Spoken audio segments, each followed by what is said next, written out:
Hello everyone and welcome back to the campaign diary for my Rime the Frostmaiden campaign, Aracséa edition. In today's session, the party almost falls apart, discover a genocidal threat and come up with a party name. So all that coming up. So for those keeping track of time, it's currently the 9th of Caerldin on the Araxian calendar, with 2 game days passing from the last session by the end of this session, session 8.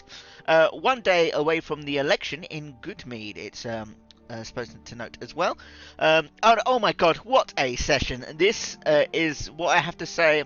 That's what I had to say about this one. So much has happened, so much juicy RP and character development and backstory stuff. No combat in this one. In fact, the party completely didn't do what I thought they should do, which was investigate Bremen, and in a way, it kind of turned out to be a better session, I think, because they didn't do that. So let's crack on. We started off with the party outside of the Phantom Diver after speaking with Neth and deciding on the best course of action for the day. That was the end of the last session. So they spend a good long time, and we're talking maybe like half an hour here, like looking over notes of rumours they've heard, all the evidence of disappearances, their like personal goals and interests, and yeah, just looking over the notes. And basically they kind of like make a quest log of a quest journal of all the things that they can do. They discuss all sorts of possibilities, including going to Bremen, as they talk about solving the lake beast problem. Also, they're aware of like a wizard's tower that showed up there out of nowhere, and Raina knows that there's some Fracari that have been seen there. They talk about visiting Tourmaline at one point, which I'm horrified by because I have done very little work on Tourmaline. Going to Brinshan, there was another thing. At one point, they even talked about going all the way to Caer Konig because it's on the other side of the map. I don't know why that came up, but there we go. At any rate, Raina reveals her worries about going to Bremen, stating that if they were to go there, she'd rather not risk being seen by any Thrakari if they're possible. And then, more or less, continues to loosely reveal, like, some of her story. That she tells them of her quest to the Wildlands, 9 years ago, and basically explaining that she's at risk of exile for returning without completing her task. There are times in there where she somewhat outright lied about her situation she's in, and I was waiting for Stronus's player to shout insight check, but it didn't come up, so I didn't make any of them roll. I'm of the notion that if people want to outright lie to each other, then they can do so, and I won't make them do deception rolls until someone calls for an insight. So yeah. It was here, actually, where they both kind of shared, Stronus and Raina kind of shared this mutual moment of not wanting to return home. Stronus, again, expressed his weird feelings about seeing Mount Minrock and how he completely understood Raina about not wanting to see home. I don't think Raina's player really picked up on any of that stuff, but hey, it was all good stuff. So Raina decides that if the group are to go back to Bremen, then she would need to be disguised and heads to Triglio's to acquire a disguise kit. That's the little kind of like general store kind of place in Targos. She soon discovers that one is not so easily found there, and instead thinks to ask the speaker if she can help. That is the one they offer in Triglio is just not going to stand up to the kind of thing she wants to do. So she approaches a nearby, one of the white masked guards, and immediately starts asking where Neth is, and the group had basically just left him, and Neth had left somewhere else, and there was a bunch of other things she asked, and the guard more or less just immediately had no clue what she was talking about. I mean, as a guard, not all guards are in with the know of who they work for, blah blah blah. And this led to a very bizarre confrontation here. Things kept escalating to a point where suddenly Raina was all of a sudden raging, and there were like 5 other guards holding her down. I think Raina's player said that she got mad because the guard was swearing and like giving her lip about not giving her answers. And I just said, like, from my point of view, like, not all these bandits are going to know, personally know who they work for on a personal level, and they kind of just get on with it. But no, Raina kept antagonizing him, and to the point where we got to, like, with her raging and stuff. Stronus and Mutiny kind of just looked on in laughter, seeing Raina get herself into this, to be honest, quite a dangerous situation. In fact, I had Bane show up because they were making a lot of noise, as the black skin tiefling, and he kind of knocks Raina out with a tincture of some kind and began like reprimanding the men for meddling in the speaker's affairs. I kind of had to have that happen because if I just let it get on, like it would escalate to the fact where they're just outright killer. I mean, it's what is she doing? Just confronting hostiles in that way? It just makes no sense. But anyway, Bane kind of says to Shonos and Mutiny that, you know, if I weren't here, there'd been a lot of trouble if you weren't in the speaker's pocket, sort of thing. You need to keep Raina on a leash because a situation like that will have you all killed. And they were kind of just shrugged it off a little bit. And I don't know. I think having Bane intervene, maybe this was like the mini wake up call for some of the things that she had done in the past. Like we were talking about in the last diary in the last session, how she seems to act without thought for the situation, and like I think this moment really highlighted how dangerous things can get. Or I hope it has anyway, because she needs to Raina's player and her needs to start being more careful about things. I mean, I know it's reckless. That is her character. But at the end, like, if I think she continues on this path of being this act first, think later thing in this hostile environment, it's going to be Raina's downfall and maybe eventually the parties. And you might progress to the stage where the party's like, I think we could do without this, you know? It's that kind of dynamic, which is the kind of thing I'm looking forward to bringing out in the party, because you got that whole thing we'll talk about later about the inspiration for the entire Rime, the Frostmaiden stuff anyway, and we'll talk about that later. So, yeah, anyway, we fast forward, Stronus and Mutiny are taking Raina back to sleep at the Phantom Diver after that. In the night, yeah, a few things happen in the night time actually. So Mutiny has a visit from this cold voice. She kind of gets this chill. She's resistant to cold anyway, but she gets this chill in her during the night, and it's a dream more vivid than normal, and it's like a more like tangible kind of dream that she normally has of the the sword of black ice, and she feels a pull towards finding where she knows where it is to Caer Dineval. Is what her thing is. Raina in her sleep basically dreams of just repeats the incident with the guard around in her head, because like I say, the character was super angry about the whole thing, and I mean she raged after all, so you know it was super not good for Raina's character. She keeps going over the moment in her head in the dream until finally in the dream she sees herself kind of lose control, and she is literally tearing these men apart, and then she gets flashes of like killing Stronus and killing Mutiny too, like in this blind rage, and she kind of wakes up with a cold sweat to that. Lastly, Stronus, before he went to sleep, had a visit from Heresy. Do you know, you guys remember the tiefling he had hired a week past to investigate Vulcan Runbrand? Well, Heresy's caught up with them and has managed to find Stronus, and I hope you remember the story there with Vulcan Runbrand, because it's going to become very important with in this episode actually. If not, you can just go back to one of the campaign diaries before and to reacquaint yourself. So Heresy, yeah, first he states, like, what the fuck have you got me into? And goes in to tell Stronus about finding the information and how difficult it has been. It was quite a longish conversation. I would have said about 10 minutes, 10-15 minutes real time. But the main points were as follows. So Vulcan being super elusive, and it's like using many names and guises. He's traveling around 10 towns with what seems to be a small team, and it seems to be laying the seeds for something bigger by having like places in it, fingers in every single pie within the 10 towns. So I was using the Strongholds and Followers book, the Matt Colville stuff, to determine with roles and stuff. Basically, Heresy is a Guild Adept follower that has the I can't remember what it's called actually. Is it called the Establishment? The one where they could kind of like send out spies and stuff. But I'm kind of using those rule sets there with a bit of added extra stuff, and doing rolls every day and like things like that, to figure out how much information they get and see if it's any good information. So yeah, I explained that to how I said that to the character, the Stronus's player, and say that I'm not pulling this out. This is a cool, like neat little system that I'm weaving in. And I was like, oh yeah. So yeah, I highly recommend that kind of stuff to people, to other DMs out there. But go get yourself a copy of that book, because it does add some interesting things. If you like running those kind of stronghold and like NPC workers and followers kind of things. Anyway, he also adds on that he's kind of waiting on some more information to hear about perhaps someone that works directly underneath Vokun.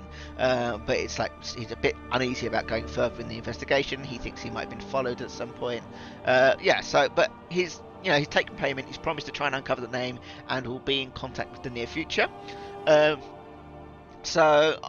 happened after that? And after weaving those threads in a little bit further within Stronus's mind, we come to like the fall of the Fellowship kind of section, and this is the bit where Reyna the next day wakes up, immediately gets out of bed and storms into Stronus's room.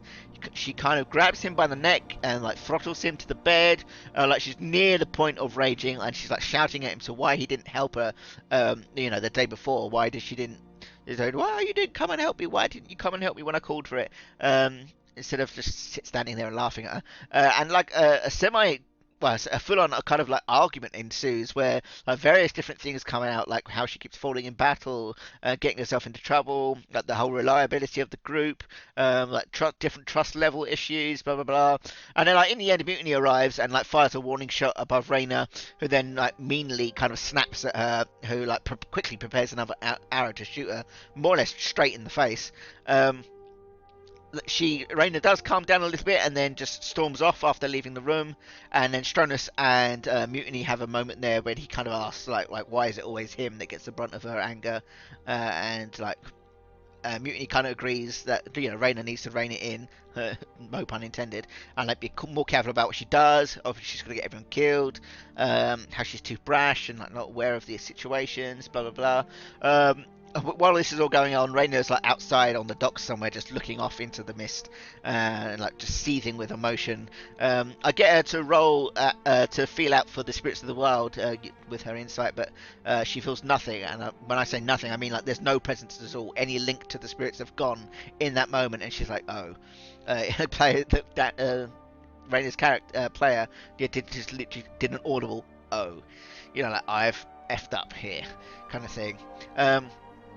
I know some DMs here would have been mortified to have players going at each other, and they even said afterwards that they thought I was terrified at the thought of it happening. It's like, oh my god, Chris ain't gonna like this. He thinks we're gonna be fighting, but no. I was one of the. It's like couldn't be further from the truth. Like I said earlier, one of the big inspirations for the Rime of the Frostmaiden book was John Carpenter's The Thing, like where you couldn't trust people, where you were with like this whole idea of like, will my group abandon me if it serves their interests? Can I really trust them? This inter-character conflict, like all these things coming up in this kind of idea, like this seeding paranoia and stuff. And yeah, it was, I said to the note, that was fantastic. That really struck, that whole theme has come out really today in that session, and just allowed for more interesting character moments like that, and more themes, that kind of theme to come out, and I could not wait for that kind of stuff to happen. So no, I was really happy about that. Everyone was shouting at each other and getting angry. It was a great moment. Everyone's in character. Everyone knows that it's only the characters. It was great. So after that little debacle, they reconvene, all back out near the docks. Reyna hardly says a word, like from now on. She does burst into tears at one point, just unable to contain the emotion she's had, unable to make sense of it all. Stronus kind of lends out like the first hand, somewhat making light of the previous, the encounter in the bedroom and stuff. And from there, they decide not to go to Bremen, which I think had been the plan. I'm not too sure. Or rather, I can't remember. And they don't go to any of the other places. They decide to head back to Bryn Shander to report back on their findings, and assuming that Haruna had returned, which indeed she had, to speak to her about the situation and update the sheriff on things, blah blah blah. So on the way back, there was a slight storm, like a slight blizzard, which Mutiny kind of uses to test out their travel with rope kind of plan that they had from the last blizzard, and also test out the sending brooches, which of course work. She has a little moment in the blizzard when she knows, when she's a somewhat anxious. Her player is like somewhat anxious character, personality. So it's funny how that's translated into game where like they're in the blizzard, they know they're attached to each other through the rope, but they can't see one another because the blizzard is so fierce. But that's the moment where Mutiny like goes over the sending brooches and kind of has that thing, saying that we've all got our own problems to deal with. Let's just keep them under control and let's not endanger the group. And she kind of gives them like Reyna some friendly advice that maybe she should just be a bit more aware of the situation because just think before you act, because you might get people killed. She didn't say it that harshly, but that was the idea. Reyna does speak back a little bit. She basically asks Mutiny if she would have shot her if it ever got to that stage. Back at the Phantom Diver, would she have fired that arrow? How close was she to firing that arrow, kind of thing? And Mutiny kind of did the thing where she, it's the thing in a text message when you see someone's typing and then they stop and then there's no message. It's like that. She held the sending brooch. They could hear that someone was about to speak and then didn't speak. So it's often a fate worse than knowing what the answer is. That kind of ghosting thing. Anyway, they arrive in Bryn Shander. They have some breakfast at the Northlook and then retreat to the Black Iron Blades, where Hruna is waiting for them. Scramax at the Northlook makes them aware that Hruna is there. They're all still pretty much awkwardly quiet at this moment too. By the way, even in the end, they all actually they make a point of sitting in separate spaces as well. So yeah, things are pretty heated between them. Hruna. When they get to Hruna, she welcomes and chats with the group and congratulates them on returning the supply of Withen's meat to the 10 towns and telling them of congratulating them on the other exploits that she's caught wind of. And then they pretty much retreat to a nearby room to talk business and new intel that she has received. So while up at the north in the Valley of Thoradin, Hruna was able to discuss further stuff with the members of her faction, the Monuments Vigil, and she learned some new things about the happenings in the Frostgales. She explains the situation in Mount Minrock, which Drona says, yeah, I've recently become aware, and she basically also goes on to explain that the situation is it's much worse. It's far worse, much worse than what the public knowledge is, or what's certainly somewhat public knowledge, as there's not only in fact is the oath glass missing from the vault, but also is the entirety of the military R&D teams, and next to all of the military golems that were in storage for defense. So poof, just gone, and Mount Minrock is pretty much defenseless. Thruna goes on to say how she's beginning to hear beginning to tell of Oathglass artifacts going missing in the 10 towns, specifically something called the Northern Light in Caer Konig, and asked if the group could investigate that on her behalf, which is another job they add to their list. And then, along with Stronus, they just begin to say how fucked they think they are, how bad of a situation this is for Jorga. She dives into her belief that the Dwag are up to something, and even goes on to say that she suspects someone on the inside must be involved for things of that scale to happen. And it's from this that Stronus, yes, we finally get Stronus speaking about Voken Runebrand to someone else. So what he'd learned, he basically tells her what Heresy had reported to him in very quiet and hushed tones, as he doesn't want anyone else really to know about it. Obviously the party hear about it. But yeah, Stronus, in fact, he describes himself as being very shaky and filled with anxiety and fear just talking about the situation. And well, you guys should all know why. You should all know why the Voken's relation to Stronus. He tells her about that it may be, it's a possibility that the entire Caer Arcanus is under thumb of this and maybe helping, being manipulated to helping in some part. and which both of them again are kind of like, how the hell do we deal with this kind of situation? Luna starts like running ideas past their head, just speaking out loud, searching through anything she might be able to do. But she also kind of expresses, you know, she worries it might be a bit too late. She says she will do some of her own digging into the whereabouts of a possible Duragar stronghold somewhere, and she'll look into Voken some more as well, and then hastily decides after all of this that she needs a drink. And we, of course, know that it is indeed Voken behind all of this stuff under the guise of Dunamis. But I intend to throw some more spanners in the works, because maybe it's just shown us that maybe it's not him. Maybe there is like another plot. You know, make it seem like there's something bigger. Unlink those ties at least until a later date.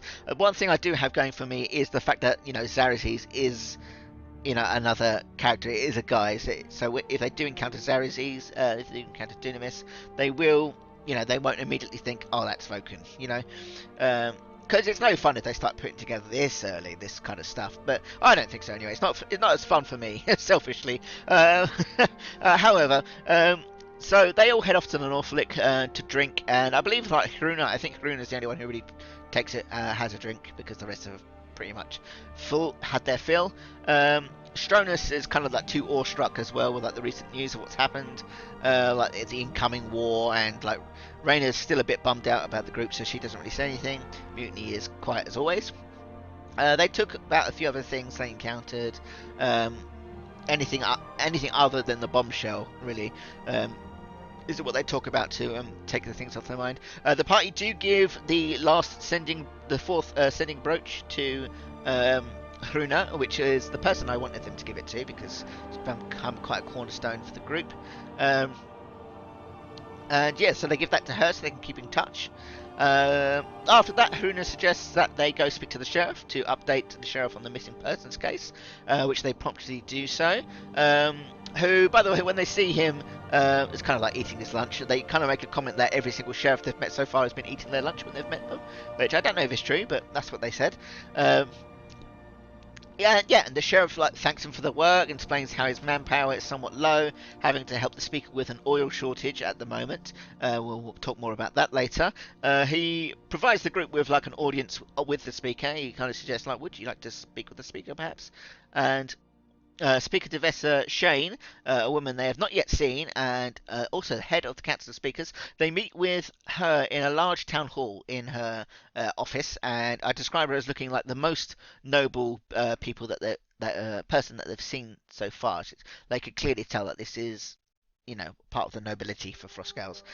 So she too also congratulates them on assisting 10 towns, saying that it takes one of their many worries off their plate and like things to deal with off the speaker's minds, and awards the group 10 platinum. She goes on to explain that should the group continue to do good deeds for the 10 towns, that they should be continually compensated. Anything that they can do to ease the living you know, of the people with the Rime, and the constant problems that they seem to be bombarded with. Yeah, she will compensate them. The group do speak up, and they offer to help her with like the whale oil situation, and so how they get most of the fuel for their fires and things. But the speaker said she'd rather have them like on land, because it'll take 2 weeks for them to go out and sort the problem out. She'd rather have them here dealing with 10 towns problems. However, she did say like if she can't resolve it herself, she will seek them out. And this is where she asks for, what does she call them by, and who does she ask for? And they decide to call themselves the Runaways. Stronus kind of has the thought that, you know, we're all kind of running away from something, or running away from home. So yeah, they call themselves, the party is called the Runaways. Simple enough. I couldn't think of much better things, to be honest. But so yeah, the Runaways it is. Party name is always interesting. So next up, the speaker, oh yes, he also invites them to attend a meeting of the speakers, one of the council meetings, which happens at the end of the month, which they agree to. They do ask her why, and they're like, what do you stand to gain from us being there? And she just says, well, I hope that your presence would, you know, it would aid the speakers, could then see who's been helping the region, and even if you could just reignite a little spark of hope in them, you could maybe perhaps help bring the 10 towns together. That'll be a bit more, so we can help each other in trying times, which is like an earnest thing. And they're kind of like, oh, okay, that makes sense. And something that I will tell you guys, if they manage to get like the morale of 10 towns up by doing the tasks, the little individual tasks for each town, then that will severely, drastically help them in the missions to come. Let's put it this way. I mean, if something were to happen, like, I don't know, like the threat of war or something like that, I think you know what I'm hinting at. You know, having 10 towns on their side is going to be a big boon. I mean, there's a reason in the town location details in the book that they have written like how much militia they can muster and things like that. You know, I'd intend to use that information if you catch my drift. So yeah, that is more or less it, to be honest. Raina does go and see Garn the blacksmith and gets, or at least he starts to work on a great axe that's made from that strange metal that they got from Goodmead. Do you remember the stuff that Gug had been gathering from that fallen star thing? And yeah, the next day they're going to prepare to head to Goodmead to sort out the whole election stuff. But with that, we'll have to wait until next time when we do find out that session, which hopefully will be soon. I have some interesting plans for the election.